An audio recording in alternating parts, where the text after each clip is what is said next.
আজকে এই প্রতিবাদ সমাবেশ ও মানববন্ধন কর্মসূচিতে উপস্থিত সম্মানিত সভাপতি, সেক্রেটারি এবং বিজ্ঞ আইনজীবীবৃন্দ সবাইকে আন্তরিক মোবারকবাদ জানিয়ে আমি আমার সংক্ষিপ্ত বক্তব্য শুরু করছি। সম্মানিত উপস্থিতি, আপনারা নিশ্চয়ই অবগত আছেন যে বিগত দুদিন পূর্বে আমাদের সহকর্মী অ্যাডভোকেট আব্দুল ভাই কাজলের উপর যে নৃশংস হামলা হয়েছে, সেই হামলা তীব্র নিন্দা জ্ঞাপন করছি এবং এই হামলায় যারা প্রত্যক্ষভাবে মদত দিয়েছে তাদের ভীষণভাবে শাস্তি দাবি করছি এবং সিলেট জেলা আইনজীবী সমিতির বিজ্ঞ সদস্যবৃন্দের প্রতি দৃষ্টি আকর্ষণ করছি। এই সমস্ত অপরাধীরা যদি এই কোর্টে এসে সারেন্ডার করে কিংবা হাজতে যায়, আমরা এই কর্মসূচি থেকে ঘোষণা করতেছি যে আমরা সরকারের পক্ষে কোনো উপলব্ধি করব না। সর্বশেষ আমি আমার সহকর্মীবৃন্দকে অনুষ্ঠানে উপস্থিত হয়ে সম্মানিত জ্ঞাপনের জন্য আন্তরিক মোবারকবাদ এবং ধন্যবাদ জানিয়ে আমার সংক্ষিপ্ত বক্তব্য শেষ করছি। আসসালামু আলাইকুম ওয়া রাহমাতুল্লাহি ওয়া বারাকাতুহু। ধন্যবাদ আবু সাহেবকে। এখন বক্তব্য নিয়ে আসছে অ্যাডভোকেট জিজারুল আহমদ। অ্যাডভোকেট জিজারুল আহমদকে বক্তব্য রাখার জন্য অনুরোধ করছি। বিসমিল্লাহির রহমানির রহিম। সিলেট জেলা আইনজীবী সমিতি কর্তৃক আয়োজিত আজকের এই মানববন্ধন প্রতিবাদ সভা কমিটির জেলা আইনজীবী সমিতির সম্মানিত সভাপতি এবং সাধারণ সম্পাদক সহ বিজ্ঞ আইনজীবী বিভাগে আমার সালাম জানিয়ে আমি আমার বক্তব্য শুরু করছি। আমরা ইতিপূর্বেও দেখেছি আমাদের বিভিন্ন আইনজীবী ও আইনবন্ধুগণ সংসদের বিভিন্ন ভাবে বিভিন্ন জায়গায় এই ধরনের নৃশংস আক্রমণের শিকার হয়েছিলেন। আমরা তৎকালীন সময়েও জেলা আইনজীবী সমিতি তাদের সাথে আমরা পাশে দাঁড়িয়েছিলাম। আমি আশা করবো আজকে আমাদের আইনজীবী সমিতি যে সদস্য এই আক্রমণের শিকার হয়েছে, আমরা ওনার পাশে আইনি সহায়তা ওনাকে সদস্য করা দেওয়ার চেষ্টা করবো এবং আমাদের জেলা আইনজীবী সমিতির অভিভাবক আজকে এই সভাপতি এই মানববন্ধন থেকে ঘোষণা দেবেন। আমি সবাই ধন্যবাদ জানিয়ে সবাইকে এবং আইনজীবীকে এখানে উপস্থিত হওয়ার জন্য আমার বক্তব্য শেষ করছি।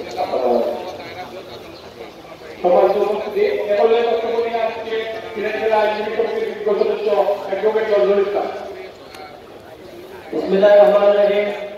সিলেট জেলা আইনজীবী সমিতির বিজ্ঞ সদস্য অ্যাডভোকেট আব্দুল ভাই কাজলের উপর বর্বরচিত হামলা প্রতিবাদে এবং সন্ত্রাসীদের অবিলম্বে গ্রেফতারের দাবিতে আজকে সিলেট জেলা আইনজীবী সমিতি কর্তৃক মানববন্ধন ও প্রতিবাদ অনুষ্ঠানে উপস্থিত সিলেট জেলা আইনজীবী সমিতির সম্মানিত সভাপতি, সম্মানিত সাধারণ সম্পাদক, সাবেক সাধারণ সম্পাদক এবং বিজ্ঞ আইনজীবীবৃন্দ, বক্তব্যের পূর্বে আপনাদেরকে ধন্যবাদ জানাই।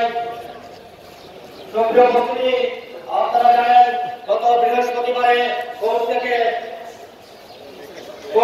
বাসায় ফিরে মাগরিবের নামাজ পড়তে যাওয়ায় এক আইনি কাজে প্রতিবাদ করার কারণে এই সন্ত্রাসী বাহিনী অ্যাডভোকেট আব্দুল ভাই রাজনের উপর নির্মমভাবে হত্যার উদ্দেশ্যে হামলা চালায়।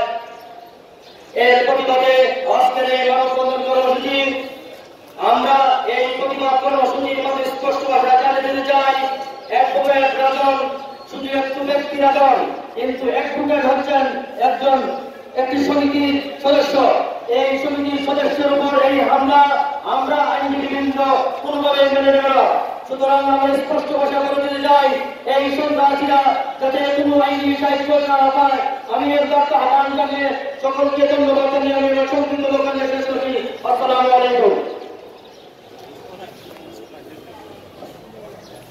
সম্মানিত উপস্থিতি, এবং বক্তব্য নিয়ে আসবেন সিলেট জেলা আইনজীবী সমিতির বিজ্ঞ সদস্য জনাব অ্যাডভোকেট ইমরান আহমেদ চৌধুরী। জনাব অ্যাডভোকেট ইমরান আহমেদ চৌধুরী। বিসমিল্লাহির রহমানির রহিম।